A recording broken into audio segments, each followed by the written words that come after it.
concerned about this issue. Our other colleagues, I know Senator Specter will introduce, and I look forward to their testimony. Thank you, Senator. Thank you very much, Senator Kennedy. Our practice in a Senate hearing is not to applaud even when you hear words you like as those just uttered by Senator Kennedy. So just a word of our rules. We lead with the distinguished mayor of New York City, Mayor Michael Bloomberg, a graduate of Johns Hopkins in engineering in 1964 and an MBA from Harvard. Had a distinguished career on Wall Street until, as his resume says, he was fired in 1980, leading him to organize his own company, which is worldwide, employing 8,000 people. Elected as mayor of New York City in 2001 and re-elected as mayor of New York City in 2005, he has brought a sense of dynamism and a sense of achievement and a sense of spirit to the second toughest job in the United States, maybe the toughest job in the United States. He came down this morning in a helicopter. He's reputed to fly his own helicopter, and right on time, and we're really honored to have him with us. We have a 5-minute rule on opening statements, leaving the maximum amount of time for questions and answers. Mayor Bloomberg, the floor is yours. Thank you very much. Good morning, Chairman Specter and Senator Kennedy. Thank you for having me and for calling this hearing. Immigration reform is really one of the most important issues that Congress faces, and I think no city would be more affected by the outcome of that debate than New York City. To begin with, let me just say how appropriate I think it is that this hearing here is held here in Philadelphia. 230 years ago yesterday, just around the corner from here, our founding fathers adopted the greatest statement on the right to self-government ever written. And among those who signed the Declaration of Independence were 9 immigrants. And it is also true at every other critical stage in American history, from ratification of the Constitution to the Civil War to the Industrial Revolution to the computer age, immigrants have propelled America to greatness.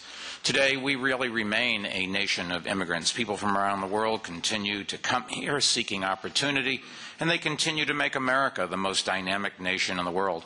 But it's clear that we also have a fundamental problem on our hands. Our immigration laws are broken.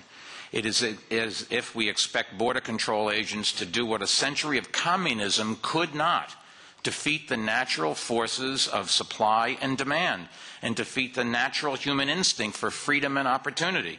You might as well sit on the beach and tell the tide not to come in. As long as America remains a nation dedicated to the proposition that all men are created equal, endowed by the Creator with certain unalienable rights, that among these are life, liberty, and the pursuit of happiness, people from near and far will continue to seek entry into our country. New York City alone is home to more than 3 million immigrants who make up nearly 40% of our entire population. About 500,000 came to our city and continue to come illegally. And let's be honest, they arrive for a very good reason. They want a better life for themselves and their families, and our businesses need them and hire them. Although they broke the law by illegally crossing our borders or overstaying their visas, and our businesses broke the law by employing them, our city's economy would be a shell of itself had they not, and it would collapse if they were deported. And the same holds true for our nation. For our children to have a bright future, 2 things are true. A strong America needs a constant source of new immigrants, and in a post-9/11 world, a secure America needs to make sure that these immigrants arrive here legally. We have a right and a duty to encourage people to come, and at the same time, to ensure that no one who is on a terrorist watch list sneaks into our country. Right now, we neither invite those we want, nor keep out those we don't. If we are going to both strengthen our national security and keep our economy growing, you, our elected legislators, must devise a comprehensive approach to immigration reform. And if you could bear with me for a little more than the 5 minutes, I'd like to enumerate what those are. I believe such an approach embodies 4 key principles. 1, reducing incentives to come. 2, creating more lawful opportunity, 3, reducing illegal access, and 4, accepting reality. Let me briefly outline each one of them. First, we must reduce the incentive to come here illegally. As a business owner, I know the absurdity of our existing immigration regulations all too well.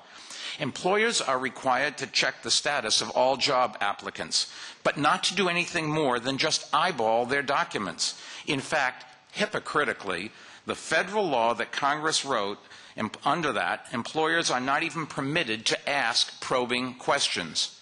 As a result, fake green cards are a dime a dozen. You can buy one for $50 to $100. Fake security cards are also available. For maybe $125, you can get both cards. Such a deal. As most members of the U.S. Senate recognize, we absolutely must have a federal database that will allow employers to verify the status of all job applicants. But for this database to have any value, we must also ensure that the documentation job applicants present is incorruptible. That means we need to create a biometric employment card containing unique information, fingerprints or DNA, for example. Every current job holder or applicant should be required to obtain a card, and every business should be required to check its validity against the federal database. In theory, we already have such a card. It's called your Social Security card. But being a government product, naturally its technology is way behind the times. By taking advantage of current technology, we can provide the federal government with the tools necessary to enforce our immigration laws and protect workers from exploitive and abusive conditions. I want to be clear that this is not a national identity card, as some have suggested. This is simply a Social Security card for the 21st century.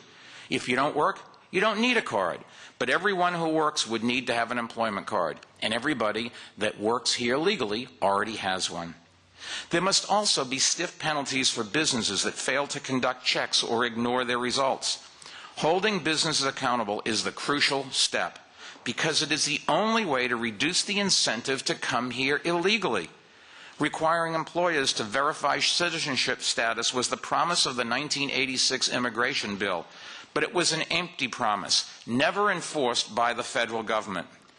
The failure to enforce the law was largely in response to pressure from businesses, which is understandable because businesses needed access to a larger labor supply than federal immigration laws allowed.